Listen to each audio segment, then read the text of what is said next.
Ben Norman Fabral Amerikolovich 2020-yildan beri shu huquqshunos faoliyatda professional faoliyatini amalga oshirib kelaman. O'tgan yillar davomida davlat strukturalarida, vazirliklarda, davlat organlarida o'z mehnat faoliyatini amalga oshirganman. 2019-yildan boshlab Consultbek kompaniyasini asos olishga qaror qildik. Consultbek kompaniyasi o'zi dastlab bizda buxgalteriya outsourcing xizmatlari, moliyaviy audit va o'sha biznesga kerakli bo'lgan huquqiy xizmatlarga yordam ko'rsatish bilan shug'ullanib kelardi. Keyinchalik mijozlarimizda hamma muammosini bitta joyda hal qilish masalasini o'rtaga bo'lganligi uchun bizning missiyamiz bo'lganligi sababli ko'p mijozlarimizdan bizlarga o'sha brendlarini yoki ixtirolar, g'oyalarini patentlash, ularni muhofaza qilish takliflar tusha boshladi. Shundan so'ng biz 2022-yilda aynan shu loyiha bo'yicha ham alohida bir fokus qaratdik va shu loyiha bo'yicha ishlashdan boshladik. Hozirgi kunda xabaringlar bor, biz Consultbek kompaniyasidan rebranding qildik va rebranding qilish natijasida hozirgi kundagi nomi buni Sfera deb ataladi. Consultbek kompaniyasini asosan boshqa kompaniyalardan farqli tomoni biz faqat tovar belgilarini ro'yxatdan o'tkazish yoki ixtirolar, foydali model, sanoat nomlarini ro'yxatdan o'tkazish bilan cheklanib qolmaymiz-da. Balkim yuzaga kelgan nizolar bo'ladi yoki bozorda kontrafaktlar bo'ladimi yoki boshqa nusxalanishlar bo'ladimi, ularga qarshi ya'ni himoya mexanizmlarini ishlab chiqamiz va bu borada bevosita xizmat ham ko'rsatamiz. Ya'ni advokatura xizmatida. O'zi tovar belgilarini ro'yxatdan o'tkazganda asosan ikkita holatda yana tovar belgilari bekor qilinishi mumkin, rad qilinishi mumkin odatda. Ya'ni qaysi holatlarda rad qilinadi? Birinchisi, masalan, ba'zi hollar bo'ladi, to'g'ri bu juda kam bo'ladi. Masalan, eksportda o'sha qonunlarni noto'g'ri talqin qilish yoki ikkita o'xshamas belgilarni bir-biriga o'xshashlik topishi natijasida yana tovar belgilarini rad qilish holati bo'ladi. Ikkinchi holatda boshqa tovar belgilariga o'xshashligi sababli bo'ladi. Ya'ni o'xshash. Endi bu o'xshash degan masala bu jumbo, to'g'risi bunga hech kim to'g'ri javob bera olmaydi. Ya'ni bu insonning ichki ruhiyati, mohiyati bilan, inson motivi bilan bog'liq bo'ladigan narsa. Sababi ikkita o'xshash narsani kimdir o'xshash deydi, boshqalar o'xshamaydi deydi. 3-4 kishidan misol uchun ko'rsatadigan bo'lsak, har qanday narsani ham kim jumbo o'xshash tuyuladi, kimlar uchundir o'xshash emas tuyuladi. Shunaqa holatda ham ya'ni o'xshaydi deb topilganda rad qilinish mumkin bo'ladi. Endi rad qilish qarori bo'lgandan keyin jarayon tamom bo'ldimi deydigan bo'lsak, yo'q, jarayon tamom bo'lmadi, balkim ikkinchi etap уже boshlanadi. Ya'ni qaysi holatda bo'ladi? Har qanday holatda ham qonunchilikda, ya'ni dastlabki, keyingi, ya'ni birinchi instansiya, ikkinchi instansiya, apellyatsiya, taftish, nazorat degan tushunchalar bor. Xuddi shunday bu yerda ham iste'molchilar yoki o'sha tovar belgilarining huquq egalari o'zlarining huquqlarini himoya qilish bo'yicha keyingi qadam qo'yishlari shart bo'ladi. Ya'ni bu qanaqa qadamlar bo'ladi? Birinchisi, apellyatsiya kengashi berish. Qaysi holati, ya'ni tovar belgilarida asosi rad qilingan deb hisoblanganda yoki bunga huquqiy asoslar mavjud bo'lganda, intellektual mulk markasini eksportlarini o'sha qarorini ustidan Adliya vazirligining apellyatsiya kengashiga, ya'ni apellyatsiya shikoyati kiritiladi. Shu apellyatsiya shikoyatini kiritish natijasida apellyatsiyada kengashida qatnashib undan yutib chiqilgan taqdirda rad qilish qarori bekor bo'ladi va sizni dastlab topshirilgan tovar belgingiz ro'yxatdan o'tkaziladi. Ya'ni bu birinchi muammoga yechim. Ikkinchi muammo, ya'ni boshqa tovar belgisiga o'xshaydi deb topilgan taqdirda nima xatti-harakat qilish kerak? Bu holatda o'xshaydigan belgini analiz qilish kerak. Agar действительно o'xshaydigan bo'lsa, endi sizdan oldin tovar belgilari ro'yxatdan o'tkazilgan va siznikiga o'xshash bo'lgan tovar belgilari o'zi bozorda faoliyat ko'rsatyaptimi, yo'qmi?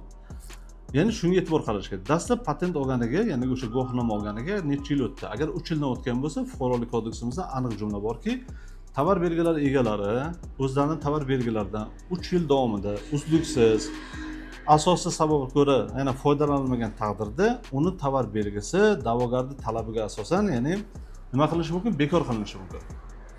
Bu degani siz da'vogar bo'lasiz, uni ya'ni tovar belgisini ro'yxatdan o'tkazgan-u, lekin foydalanmayotgan bo'lsa, siz da'vo ariza kiritib, sud orqali uni tovar bekor qilishingiz va undan so'ng o'sha sudda qaror bilan o'zingizni tovar belgingizni o'tkazishingiz mumkin.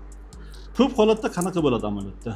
Aksariyatda masalan faoliyat ko'rsatmayapti, o'sha vaqtda faoliyat ko'rsatgan, keyincha faoliyat ko'rsatmay ketgan yoki umuman faoliyat ko'rsatmagan yoki bo'lmasa o'zi bitta klassifikatsiya, tasavvur qilaylik, masalan restoran yo'nalishi, kafe, restoran, oshxona yo'nalishi bu 40-klassifikatsiyaga kiradi.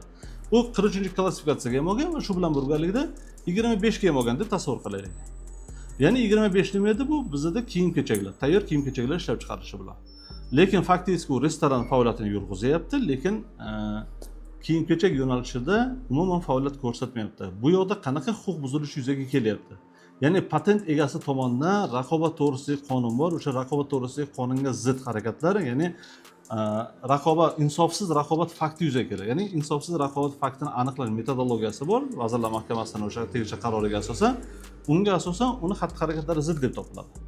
Bu holatda birinchi navbatda uni o'sha faoliyat ko'rsatmayotgani aniqlanadi, ya'ni dastlabki o'sha monitoring qilinadi, surishtiruvlar qilinadi, so'rovnomalar beriladi tegishli organlardan, sertifikatlashtirish organlaridan, boshqa marketplace'lardan misol uchunda yoki sityovoy bizneslardan, bozorlardan kuzatuv o'tkaziladi. Faoliyatni ko'rsatmayotganligi to'g'risida tegishli hujjatlar to'planadi. O'sha hujjatlar bilan sudga taqdim qilinadi. Undan so'ng bu tovar belgilagan ro'yxatdan o'tkazilsa bo'ladi. Aynan Sfera kompaniyasi tovar belgilagan ro'yxatdan o'tkazishda qanaqadir muammolar yuzaga kelgan bo'lsa yoki boshqa kompaniyalar orqali yoki o'sha bevosita huquq egalari o'zlari topshirgan, lekin bunaqa so'rovnomalar kelgan, muammolar yuzaga kelgan taqdirda bu holatlarda ham ya'ni sizlarga bevosita yordam berib keladi. Sfera kompaniyasi shu vaqtga qadar 700 dan ortiq mijozlarga, ya'ni tovar belgilagan ro'yxatdan o'tkazishga yordam berib kelgan. Bundan tashqari Qozog'iston, Turkiya, Hindiston, Xitoy, Ozarbayjon fuqarolariga ham O'zbekiston tovar belgilagan ro'yxatdan o'tkazishga va aksariyat o'zbekistonliklardan boshqa chet davlatlarda tovar belgilagan ro'yxatdan o'tkazishda amaliy yordam berib kelgan. Endi tovar belgilagan ro'yxatdan o'tkazishda ko'pincha mijozlar bilan o'sha suhbat qilganda tovar belgilari egalari bilan shunaqa sayoz fikrlar kuzatamizki, tovar belgilagan ro'yxatdan o'tkazish hozir kerakmi deb. Mana yaqinda bir murojaat bo'ldi. Samarqandliklar bir murojaat qildi. Opa 2017-yildan beri faoliyat ko'rsatib keladi. Butik sohasida juda ham подписчиклari ko'p, juda ham развитие Samarqandda, ya'ni juda ham ko'pchilik bilar ekan. Lekin afsuski, shu vaqtgacha tovar belgilagan ro'yxatdan o'tkazmagan, bu masalaga sayoz qarab kelgan. Natijada 2023-yilda Toshkentda boshqa bitta fuqarosi, ya'ni boshqa bitta ayol xuddi shu nomda tovar belgisi sifatida ro'yxatdan o'tkazyapti. Birinchi qiyin xatti-harakati nima bo'lyapti? Ya'ni o'sha samarqandlik ijtimoiy tarmoqlarda ham reklama beradi-ku endi hamma masalan.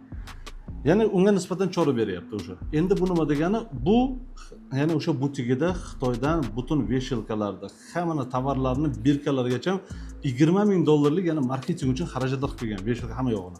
Bu degani o'sha $20,000 bu masalaga quydi degani. Yoki yana bitta misol, Qo'qonlik bir mijozimiz bo'lgan, unda ham tovar belgisi ro'yxatdan o'tkazmasdan Xitoydan $300,000 оборудование tikuv mashinalarini olib kelib rastamoshkaga qo'ygan vaqti, ya'ni tamoshni organlar, boshqa organlarimiz uni yuklarni quflagan. Ya'ni tamom, o'sha yerda xatlab qo'yishganda chiqarmagan. Xuddi shu holatni 7 oy bilan yugur bo'lgan. Ya'ni 7 oydan keyin apellyatsiyaga bizga murojaat qildi. Biz apellyatsiyada qatnashdik. Apellyatsiyada alhamdulillah yutib berdik. Undan keyin tovarlarni olib chiqib ketdi. Ya'ni demoqchimanki, tovar belgilagan ro'yxatdan o'tkazish o'zi nima uchun kerak? Tovar belgilagan ro'yxatdan o'tkazish aslida birinchidan o'sha o'zingizga tegishli bo'lgan tovar belgilarini boshqalardan ajratish uchun, iste'molchilarning ishonchini qozonish uchun, har qanday xavflardan ozod bo'lish uchun, ertaga litsenziya shartnomalarini berish uchun, eksportlarga chiqish uchun misol uchun, franshizalar ochish uchun juda ham обязательно kerak. Yoki investitsiya jalb qilish. Hamma investorlar ham albatta bu tovar belgilari ro'yxatdan olinganmi yo'qmi bu narsaga ahamiyat qiladi. O'tkazmasa nima xavf bor deydigan bo'lsak, o'tkazmasa shu vaqtgacha faqat ma'muriy javobgarlik to'g'risidagi kodeksda hamda tovar belgilari, xizmat ko'rsatish belgilari va tovar kelib chiqqan joynoma to'g'risidagi qonunga asosan faqat moliyaviy jarimalar nazarda tutilgan edi.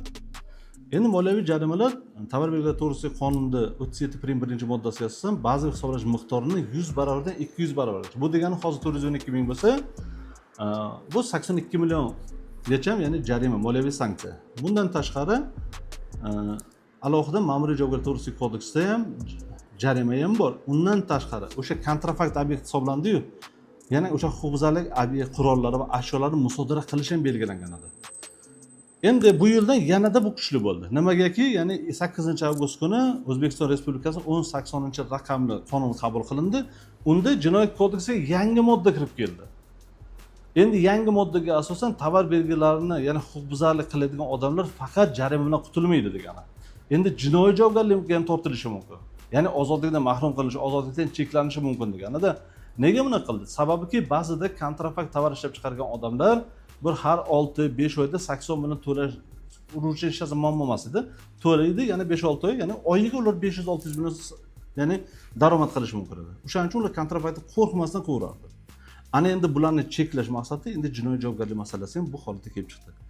Agar kelgusida sizlarda ham bir jinoiy javobgarlik yoki bir ma'muriy sanksiyalarga, jarimalar yoki musodaralar ushlashinglar xohlamasangiz, biznesinglarni xavfsiz yuritishinglarni xohlasanglar har qanday sertifikatlar, tovar belgilagan ro'yxatdan guvohnoma yoki patentlar olish ehtiyoji yuzaga keladigan bo'lsa, har qanday holatda bizga murojaat qilishingiz mumkin. Men shaxsan Abror Amirqulov sizlarga bu borada doim ham amaliy yordam, ham bepul maslahat berishga tayyormiz. Salomat bo'linglar.